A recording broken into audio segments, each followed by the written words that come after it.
ሰላም ቤተሰቦቼ ዛሬ ይዤላችሁ የቀረብኩት ብዙ ሰዎች በአብዛኛው ሰዎች የሚያስቧቸው ትክክል ያልሆኑ ነገሮች ማለት ነው። እነዚህ ነገሮች ውስጣችሁ እናንተም የምታስቡት ከሆነ ልታስተካክሉት ይገባል። ምክንያቱም ስህተት ነው፣ ይጎዳችኋል፣ እናንተን ይጎዳል፣ ቤተሰብን ይጎዳል፣ ህይወትን ይጎዳል ማለት ነው። እነዚህ ነገሮች ምንድን ናቸው? እስኪ እንመልከታቸው። ገንዘብ ብቻ ደስታን ያመጣል ብሎ መገመት። ገንዘብ ጠቃሚ ነው ይታወቃል። ሰላም አይሰጥም፣ ጤና አይሰጥም፣ ጥሩ ግንኙነት አያመጣም፣ እንቅልፍም አይሰጥም። አልጋ ሊገዛ ይችላል ገንዘብ ማለት ነው። ስለዚህ ገንዘብ ብቻ ደስታን ያመጣል ብሎ ሰው ላይ ትኩረት ከማድረግ ይልቅ ገንዘብን ወደ መሰብሰብ፣ ገንዘብን ወደ መቀማት፣ ገንዘብን ወደ ማከማቸት ብዙ ሰዎች ይሄዳሉና ይሄ ትክክለኛ መንገድ አይደለም ማለት ነው። ሁሉም ሰው ይወደኛል ብሎ ማሰብ ወይም ደግሞ ሁሉም ሰው ሊወደኝ ይገባል ብሎ ማሰብ ይሄም ከባድ። ሁሉም ሰው ሊወደኝ ይገባል። ስለዚህ ከላይ የጥላቻ ምልክት ያሳያችሁን ሰው በጣም ትጠሉታላችሁ። ግን መብቱ ነው፣ መውደድ መብቱ ነው፣ መጥላትም መብቱ፣ ክብር መስጠት መብቱ ነው፣ አለማክበርም መብቱ ነው። ይሄንን ልናውቀው ይገባል። በተለይ እኛ አገር ላይ በጣም ከባዱ ይሄ ነው። እኔ ልወቅልህ፣ እኔ ያልኩህን አርግ፣ እኔ ያልኩህን እመን፣ እኔ ያልኩህን ተናገር፣ እኔ ያልኩህን እንደዚህ የሚባል ነገር አለ። በጓደኝነት እንኳን ያ መሪ የተባለው ጓደኛ እሱን ካልተከተለ ሰው የሚወደው የሚያከብረው አይመስሉም። ስለዚህ ሁሉም ሰው ይወደኛል ብሎ ማክበር፣ ሁሉንም ሰው ደግሞ ለማስደሰት ጥረት ማድረግ አይቻልም። ይሄም ትክክል አይደለም ማለት ነው። ስኬት ፈጣን ነው ብሎ የሚያስቡ ሰዎች አሉ። ይሄ ነው ትልቁ ከባዱ ነገር ማለት ነው። በጣም በቶሎ መኪና መግዛት፣ ቤት መስራት፣ የተለያዩ ነገሮች ማድረግ የሚፈልጉ ሰዎች ያው በስራ ለማደግ የሚፈልግ ሰው መንገዱ ትንሽ ጎበር በጣ ነው። ስለዚህ ምን ማድረግ ያለባቸው ያልተገባ ጥቅም ውስጥ ገብተው ቶሎ መኪና፣ ቶሎ ቤት፣ ቶሎ ምናምን ይዘው ብቻ ቶሎ ታይተው ቶሎ ይከስማሉ እነዚህ አይነት ሰዎች ማለት ነው። ስለዚህ ከነዚህ መጠንቀቅ መቻል አለብን። ስህተት ማድረግ ደግሞ ውድቀት አይደለም። ይሄ በጣም ልናስበው ይገባል። ብዙ ሰዎች ስህተት ከሰሩ በኋላ ራሳቸውን ሲወቅሱ ኢቭን ራሳቸውን እስከ ማጥፋት ደረጃ ድረስ ይደርሳሉ። ስህተት በመስራት ብቻ ማለት ነው።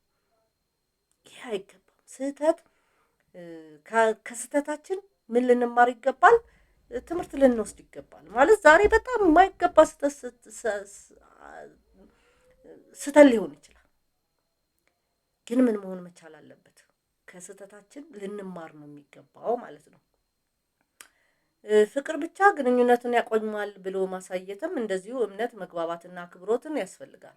አንድ ሰው ስለወደደን ብቻ ካላከበር ነው ብዙ ጊዜ እንሳሳታለን። ወንድም ይሁን ሴት በጣም አንደኛው ወገን ከወደደው ሌላኛው ወገን በቃ አክብሮት፣ ፍቅር፣ መግባባት፣ መተማመን እንዳለ እንኳን አያስብም። በቃ ጥሎ አይሄድም ብለው በጣም ብዙ ሚስቴክ ይሰራሉ። ከዛ ያኛው ጥሎ ሲሄድ ደግሞ በጣም ይከፋሉ። ራሳቸውን እስከ ማጥፋት፣ ራሳቸውን እስከ በቃ በውድቀት ውስጥ እስከ መሄድ ድረስ ይደርሳሉ ማለት ነው።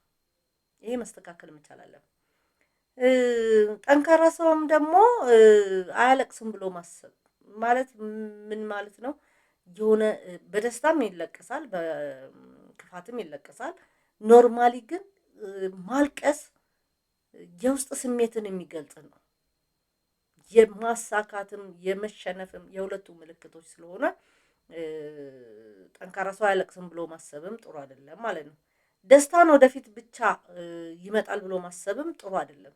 ብዙ ጊዜ ይሄን ሳገኝ ደስ ይለኛል፣ ይሄን ሳገኝ እንደዚህ ያደርጋለሁ እያለ እየቀጠሩ ደስተኛ ሳይሆኑ እነዛ የተባሉትንም ነገሮች ሳያገኙ ብዙ ጊዜ ህይወታቸውም ደስተኛ ሳይሆኑ የሚከርሙ ሰዎች አሉና ደስታችንን ዛሬ ለመፍጠር መሞከር መቻል አለብን ማለት ነው። ለውጥም አስፈሪ ነው ብሎ ማሰብ እውነት ነው፣ ዋጋ ያስከፍላል። እውነት ነው፣ ሰዓት ይፈልጋል። እውነት ነው፣ ለውጥ ዝም ብሎ አይመጣም። ፔንም ሊኖረው ይችላል።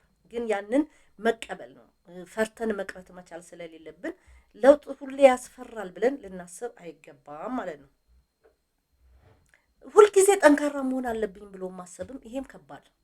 ብዙ ጊዜ ሰዎች የሚጎዱት ለዚህ ነው። ሁሌ ጠንካራ ነኝ፣ ሁሌ አንደኛ ነኝ፣ ሁሌ እንደዚህ ነኝ ብሎ ያስቡና ያ በማይሆንበት ሰዓት ምን ይፈጠራል? ራሳቸውን ዝቅ እንዳሉ አድርገው ያስቡታል ማለት ነው። ስለዚህ ይሄም መስተካከል መቻል አለበት። በስተመጨረሻ ህይወት ሁልጊዜ ፍትሃዊ ናት ብሎ ማሰብ ፍትሃዊ አይደለች።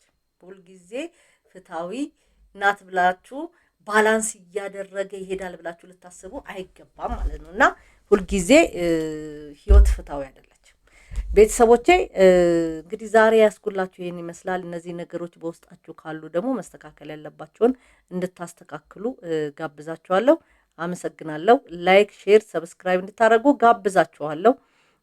ሀሳብ ካላችሁ ደግሞ በኮሜንት ብትነግሩን ብዙ ነገሮች ማስተካከል እንችላለን። አመሰግናለሁ።